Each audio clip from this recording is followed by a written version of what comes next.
they don't want parents that are going to have a shaky marriage because one or two of the parents was like helicopter parenting, right? Mm-hmm. Like, let the kid be a kid. The priority is the marriage. And it's nothing to say that you shouldn't be the best parent you can. For sure, do that. But don't sacrifice or put the marriage on the back burner. Don't put the special time, the date nights, the kind words, the extra patience for your spouse on the back burner and put everything towards your child.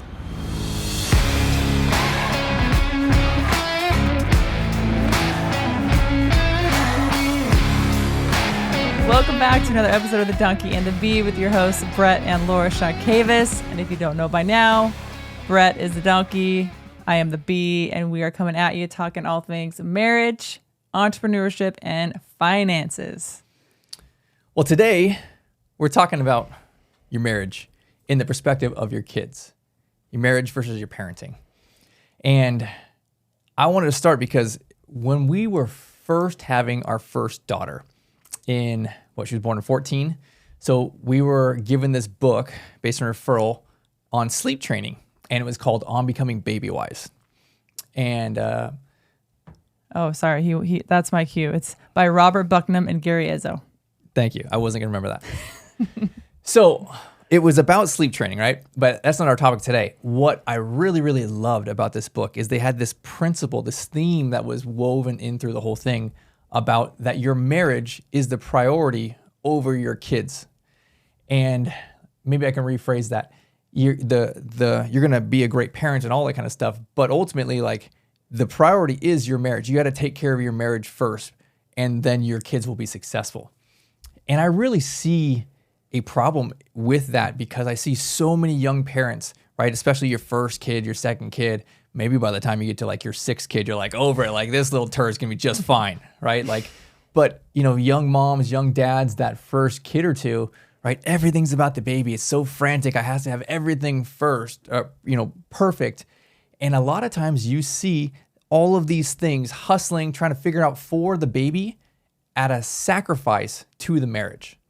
And I think that is a problem, what we have here, because ultimately we took this approach, and I really took it from this book, that for us to have great children, for us to be great parents, for our kids to be successful, we had to be successful first in our marriage. That had to be the foundation that we built our parenting on. I think the foundation of what we are discussing here has a lot to do with the mom and where the security of the mom lies.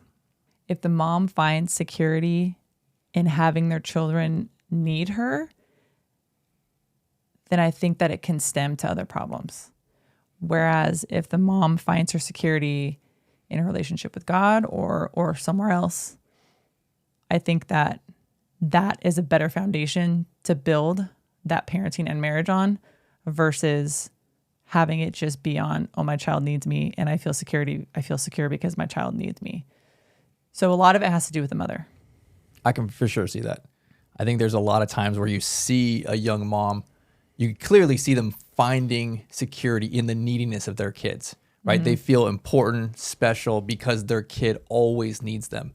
And they're perhaps not putting their child best interest first, right? Like, they should have a little bit more tough love.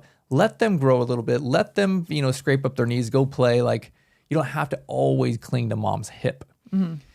And sometimes a lot of this is at the sacrifice of the marriage, right? When you're in this stage and it's like everything is about the kid, then what gets left off is the husband, mm-hmm. is the marriage, is mm-hmm. the date nights, is sex. All of these things, your kid, first and foremost, wants a successful parents, right? They want successful examples that are going to be there all the way through their entire life. They don't want parents that are going to have a shaky marriage because one or two of the parents was like helicopter parenting, right? Mm-hmm. Like, let the kid be a kid. The priority is the marriage. And it's nothing to say that you shouldn't be the best parent you can. For sure, do that. But don't sacrifice or put the marriage on the back burner.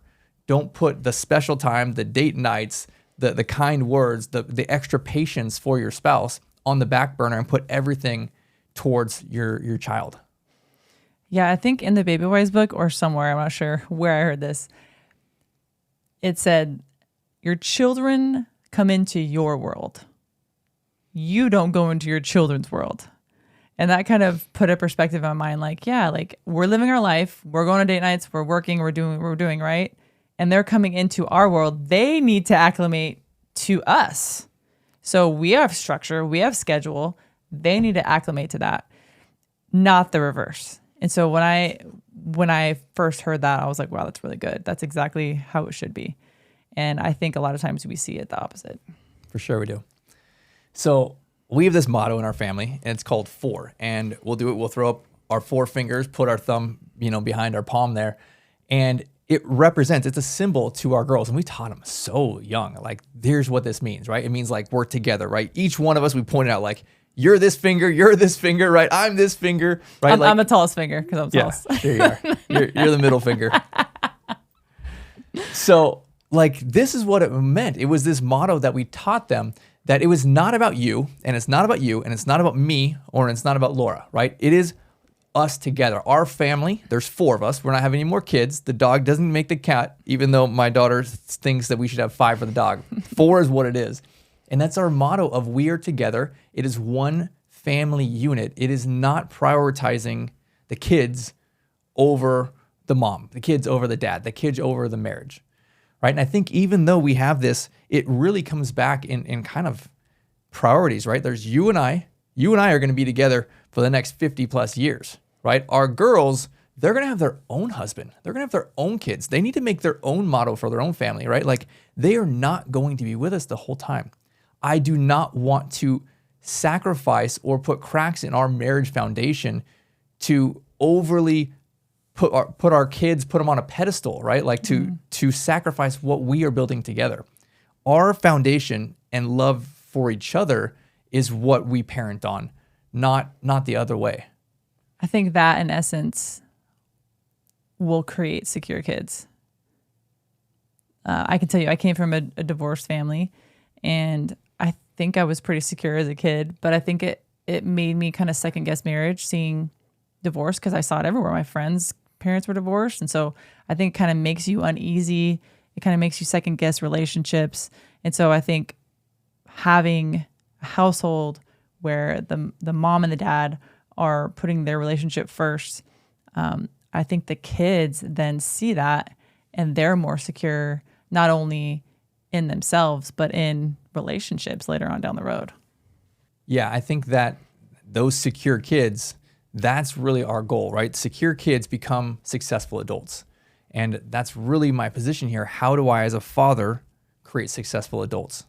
And it really starts by us putting our marriage first and saying, here is the example, right? I may not say all these things, but I'm showing you them 100 times a day. You're seeing how a man treats his wife. You're seeing how a wife treats her husband. You're seeing the respect. You're seeing the love. And that is our first and foremost priority. Let me show you instead of let me teach you or let me tell you, right? And most parents I don't think really even are that cognizant of these things. But when you can say, hey, you know what? My priority is our relationship, then it kind of puts some things in perspective. When you're having some disagreements, when you're saying, hey, we should do this, but no, the kids are too busy. They have games and they have practice. We can't have date night. And you think to yourself, well, we haven't had a date night in 6 months, right? It's a little checks and balances there. You can come in from this perspective and say, you know what? We're going to put our marriage as the priority, right? Our kids are super important, but you know what? We're not teaching them how to get divorced.